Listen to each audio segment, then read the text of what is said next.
ఈ నెల 7వ తేదీన ఆత్మహత్య చేసుకున్నటువంటి హర్యానా ఐపీఎస్ ఆఫీసర్ పూరన్ కుమార్ గారి బాడీకి ఇప్పటి వరకు పోస్ట్ మార్టం అవ్వలేదు.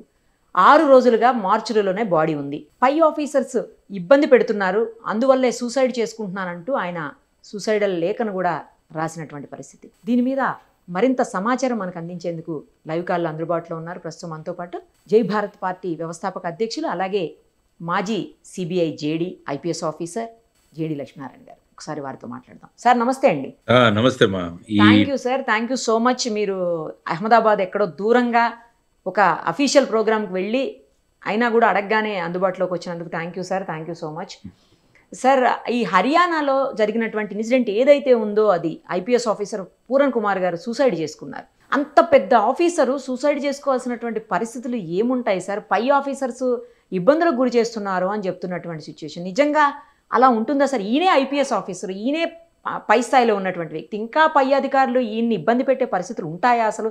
ఒక ఐపీఎస్ ఆఫీసర్గా మీకు అన్నీ తెలుస్తాయి కాబట్టి అదొకటి చెప్పండి సార్. తర్వాత 6 రోజులు బట్టి ఇప్పటికి బహుశా 7వ రోజు అయిపోతుంది. ఇన్ని రోజుల నుంచి కూడా ఆయన డెడ్ బాడీ అక్కడే మార్చురీలో పోస్ట్ మార్టం కూడా చేయలేదు సార్. అలా కుటుంబ సభ్యులు ఒప్పుకోవటం లేదు. వాళ్ళు అరెస్ట్ చేసే వరకు, పై ఆఫీసర్స్ని అరెస్ట్ చేసే వరకు కూడా మేము ఒప్పుకోము డెడ్ బాడీని పోస్ట్ మార్టం చేయడానికి, అటాప్సీ కూడా అవ్వలేదు బాడీకి. దురదృష్టకరమైన సంఘటన సార్. అంటే ఒక 2004 బ్యాచ్ అనుకుంటాను. ఈ అబ్బాయి పూరన్ కుమార్ మన ఆంధ్రప్రదేశ్ కు చెందిన వ్యక్తి. అవును సార్. ఈ అబ్బాయి హర్యానా కాడర్ లో పనిచేస్తున్నాడు. వాళ్ళ వైఫ్ కూడా ఆవిడ ఐఏఎస్, సేమ్ బ్యాచ్ అనుకుంటున్నాను. వాళ్ళిద్దరు కూడా సర్వీస్ లో ఉన్నవాళ్ళు. ఆవిడ జపాన్ కు వెళ్ళింది టూర్ నిమిత్తం. ఆవిడ ఐ థింక్ అక్కడ ఈ సాయిబ్ కుమార్ సైని గారి ఒక డెలిగేషన్ జపాన్ కు వెళ్ళింది ముఖ్యమంత్రి గారితో పాటు. ఆవిడ ఇంట్లో లేనప్పుడు సందర్భంలో ఈయన తన అపార్ట్మెంట్ ఉంటే దాని కింద ఒక ఆఫీస్ రూమ్ తయారు చేసుకున్నారంట. అక్కడ తన సెక్యూరిటీ గార్డ్ యొక్క రివాల్వర్ తీసుకుని అక్కడ ఆయన ఆత్మహత్య చేసుకోవడం జరిగింది. దాంతో పాటు ఆయన ఒక 6 pages లెటర్ కూడా ఆయన అక్కడ రాసి పెట్టేవారు, టైప్డ్ లెటర్. అంటే ఎప్పుడో తయారు చేసి పెట్టుకున్నాడు అనమాట. అంటే ఆయన మార్నింగ్ నుంచి చేశాడో ఎప్పుడు చేశాడో తెలియదు, కానీ దానిలో రకరకాల ఇన్సిడెంట్స్ గురించి ఆయన మాట్లాడారని ఎక్కడో ఈ ఇంటర్నెట్ లో వచ్చిన విషయము, సోషల్ మీడియాలో వచ్చిన ఆయన సూసైడ్ ఇది చూసుకుంటే అనేక మంది సీనియర్ ఆఫీసర్స్ గురించి, ఇంకా రిటైర్ అయిపోయిన వాళ్ళ గురించి కూడా ఆయన ఏ విధంగా ఈ వర్ణ వివక్షత గురించి కూడా ఆయన మెన్షన్ చేశాడని నేను విన్నాను. అంటే నేను ఒక దళిత సమాజానికి చెందిన వాడిని కాబట్టి నా మీద ఈ విధంగా చేశారు. ఆ తర్వాత వచ్చేసి తను అనేక సందర్భాల్లో తను లేవనెత్తిన విషయాలు ఏవైతే ఉన్నాయో వాటిని కూడా పక్కకు పెట్టారు. సో ఇదంతా కూడా నా మీద జరుగుతున్న ఒక రకమైన శోషణ. అంటే ఆ విధంగా ఆయన చెబుతూ ఇక ఫైనల్ గా ఇక గత్యంతరం లేదు అన్న పరిస్థితిలో ఆయన సూసైడ్ చేసుకున్నట్టు అందులో రాసి. ఇంకా కొన్ని విషయాలు సర్క్యులేషన్ లో ఉన్నవి ఏంటంటే, వారి దగ్గర ఇంతకు ముందు ఎవరో బాడీ గార్డ్ గా పనిచేసే వ్యక్తిని ఒక లిక్కర్ కేసులో ఒక వ్యక్తి నుంచి డబ్బులు అడిగాడు అని చెప్పేసి అతన్ని కస్టడీలోకి తీసుకున్నారు. సో అతని ద్వారా ఈయనను కూడా ఆ కేసులో ఇరికించడానికి ప్రయత్నాలు జరుగుతున్నాయని కూడా అక్కడ చర్చ జరుగుతుంది హర్యానా. సో ఇటువంటి అన్ని సందర్భాలలో అతను అబ్బాయి సూసైడ్ చేసుకోవడం ఉన్నది ఇట్స్ అ వెరీ అన్ఫార్చునేట్. 2 అమ్మాయిలు కూడా ఉన్నారు అనుకుంటాను వాళ్ళకి, ఆ దంపతులకి. ఆవిడ వెంటనే జపాన్ నుంచి తిరిగి రావడం, ఆవిడ డీటెయిల్డ్ గా ఒక కంప్లైంట్ కూడా ఇవ్వడం జరిగింది. అంటే ఇంక్లూడింగ్ ఓల్డ్ ఆఫీసర్స్, తర్వాత ప్రస్తుతం డీజీగా హర్యానాగా పనిచేస్తున్న శత్రుజిత్ కపూర్ గారు, వారందరి మీద కూడా ఒక కంప్లైంట్ ఇస్తే అది ఎఫ్ఐఆర్ రిజిస్టర్ చేయడం జరిగింది. కానీ ఆ ఎఫ్ఐఆర్ లో even prevention of atrocities act కూడా ఇంక్లూడ్ చేశారు అందులో. ఎందుకంటే ఈ అబ్బాయి ఈ బిలాంగ్స్ టు షెడ్యూల్డ్ కాస్ట్ కాబట్టి అందులో అట్రాసిటీస్ ప్రివెన్షన్ యాక్ట్ లో కూడా ఇచ్చారు. కానీ వాళ్ళ భార్య చెప్పడం ఏంటంటే, SC ST prevention of atrocity act లో ఏదైతే కేసు రిజిస్టర్ చేశారో అది కేవలం 6 నెలల శిక్షది మాత్రమే. కానీ సీరియస్ కేసులు వాళ్ళు పెట్టలేదు అని చెప్పి వాళ్ళు ఇస్తే మళ్ళీ ఐ థింక్ నిన్న అందులో సీరియస్ కేసును కూడా అందులో ఇంక్లూడ్ చేశారు, సెక్షన్ ఇంక్లూడ్ చేశారు. సో ఆవిడ ఏంటంటే, నాకు ఈ విధంగా మీరు కేసు పెట్టడంలోనే ఈ విధంగా వివక్షత చూపుతున్నారు కాబట్టి జనరల్ గా ఏమవుతుందంటే, డెడ్ బాడీని పోస్ట్ మార్టం చేయాలంటే రిలేటివ్స్ యొక్క కన్సెంట్ కావాలి. వాళ్ళను ఒప్పుకుంటాం, ఎందుకంటే ఒక బాడీ మీద మనం దాన్ని పోస్ట్ మార్టం చేస్తున్నాం కాబట్టి ఆ పోస్ట్ మార్టం చేస్తున్నప్పుడు రిలేటివ్స్ యొక్క కన్సెంట్ కావాలి. ఈవెన్ మనం ఎక్కడైనా సర్జరీ చేసినా కూడాను, హాస్పిటల్లో ఏదైనా సర్జరీ చేసినా కూడా కన్సెంట్ తీసుకుంటారు. ఈవెన్ పోస్ట్ మార్టం లో కూడా అలాగే ఉంటుంది. కాబట్టి ఆవిడ ఈ కన్సెంట్ ఇవ్వలేదు. తర్వాత ఏంటంటే ఈ డెత్ అన్నది ఒక సీనియర్ ఆఫీసర్ కి సంబంధించింది. తర్వాత వాళ్ళ భార్య కూడా ఆవిడ సీనియర్ ఐఏఎస్ ఆఫీసర్, ఆవిడ అబ్జెక్షన్లు తీసుకుంటుంది. కాబట్టి ఎక్కడ ఈ విధంగా జరగకుండా ఉండడానికి అందులో ఈ విధంగా డిలే జరిగి ఉండవచ్చు. సాధారణంగా కొన్ని పరిస్థితులలో పర్మిషన్ వాళ్ళు ఇవ్వకుంటే ఏమవుతుందంటే ఒక మెజిస్ట్రేట్ ఆధ్వర్యంలో పోస్ట్ మార్టం చేస్తారు, ఇక బలవంతంగా చేయాలన్న పరిస్థితులు. అంటే రేపు మళ్ళా కోర్టులో కానీ ఇన్సూరెన్స్ వాళ్ళ దగ్గర కానీ ఎటువంటి ప్రశ్న కూడా ఉద్భవించకుండా ఒక ఎగ్జిక్యూటివ్ మెజిస్ట్రేట్ ఆధ్వర్యంలో చేస్తారు. కాబట్టి ఇప్పుడు ఆవిడ అన్నట్టు సెక్షన్స్ అన్ని కూడా ఇంక్లూడ్ చేయబడడం జరిగింది. ఆ తర్వాత ఇన్వెస్టిగేషన్ కూడా మొదలైంది. అక్కడ కూడా ఒక ఎస్ఐటి ఫామ్ అయిందని నేను విన్నాను. ఆ ఎస్ఐటి ద్వారా ఇన్వెస్టిగేషన్ జరుగుతోంది.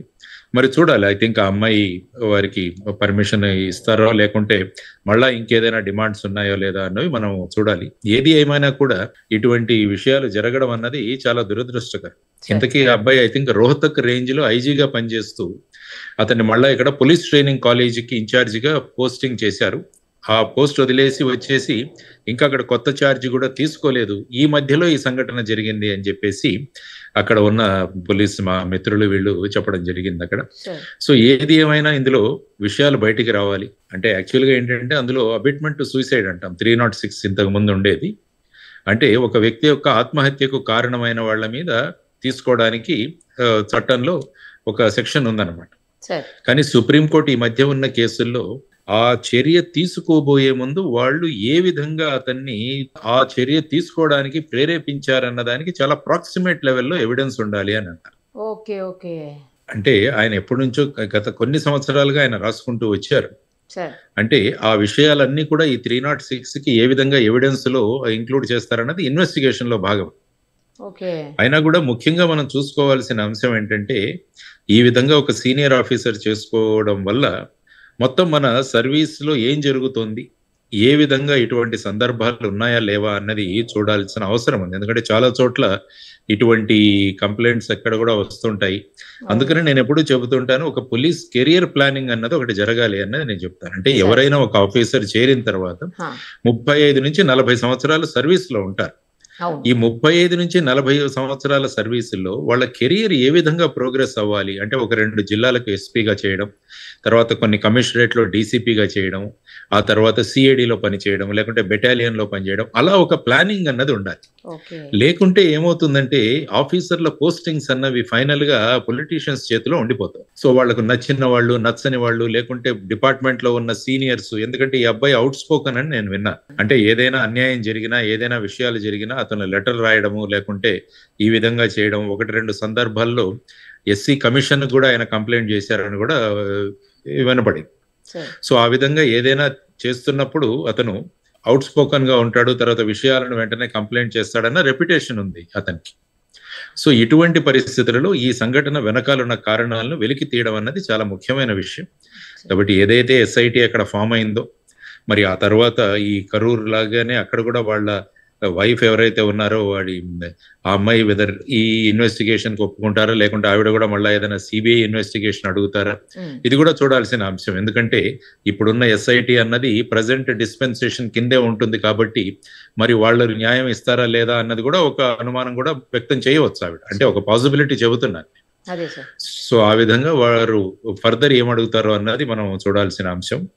ఏది ఏమైనా it's a very unfortunate incident. ఒక సీనియర్లు ఇంత కష్టపడి సర్వీసులోకి వచ్చిన తర్వాత, ఈ విధంగా ఇన్ని సంవత్సరాల సర్వీస్ తర్వాత ఈ విధమైన చర్య తీసుకోవడం అన్న దాని వెనకాల ఉన్న కారణాలు బయటికి రావాలి, నిజానిజాలు బయటికి రావాలి. అంటే అతను చెప్పిన విషయాల్లో ఎంత సత్యం ఉంది, లేకుంటే ఇది నిజంగా జరిగిందా అన్న విషయాలన్నీ బయటికి వచ్చి తర్వాత ఇటువంటి విషయాలు జరగకుండా ఏ విధమైన మనం జాగ్రత్తలు తీసుకోవాలి, సర్వీసులు ఏ విధమైన ప్రొసీజర్స్ ఉండాలి అన్నవి మనం చూడాల్సిన ప్రధానమైన అంశం.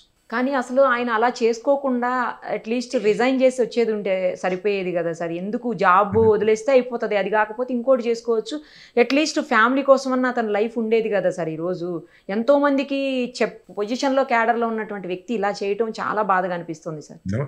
ఐ థింక్ మరి మంచి బ్రిలియంట్ అబ్బాయి అనుకుంటాను. ఐ థింక్ లేకపోతే ఐపీఎస్ ఐఏఎస్ ఎట్లా వస్తాయి? ఇంజనీరింగ్ చదివి తర్వాత ఐ థింక్ ఐఐఎం లో కూడా అహ్మదాబాద్ లో చదివాడని నేను విన్నాను. అవును సార్.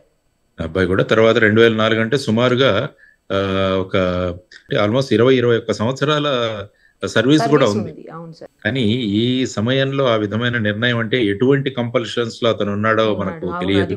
అది కూడా ఏంటంటే వ్యక్తి యొక్క సెన్సిటివిటీ మీద కూడా ఆధారపడి ఉంటుంది. తర్వాత ఏంటంటే డిపార్ట్మెంట్ లో కూడా కౌన్సిలింగ్ చేసేవాళ్ళు కావాలి. అంటే ఏదైనా అటువంటి కష్టాలు ఉన్నప్పుడు వెళ్ళి ఎవరికైనా చెప్పుకునే దానికి కూడా కొంతమంది ఉండాలి. ఎప్పుడు కూడా డిపార్ట్మెంట్ లో సీనియర్స్ అన్న వాళ్ళు ఎప్పుడు కూడా జూనియర్స్ ని వాళ్ళ బాధలు వాళ్ళ యొక్క కష్టాలను విని వాళ్లకు తగిన సొల్యూషన్స్ ఇవ్వడానికి కూడా ముందుకు రావాలి. అందుకనే ఐపీఎస్ అసోసియేషన్స్, ఐఏఎస్ అసోసియేషన్స్ ఉంటాయి. సో ఇటువంటి సందర్భాల్లో ఇటువంటి విషయాల్లో ఎవరైనా అవైలబుల్ గా ఉండి ఇటువంటి వాళ్లకు సలహాలు ఇచ్చే దానికి కూడా చాలా ఇంపార్టెన్స్ ఉండాలి. ఎందుకంటే వీరు వెళ్ళి ఎవరికైనా చెప్పుకొని విని వాళ్ళకు కొంచెం సాంత్వన పరచగలిగితే ఇటువంటి ఇన్సిడెంట్ నుంచి దూరం చేసి ఉండవచ్చు.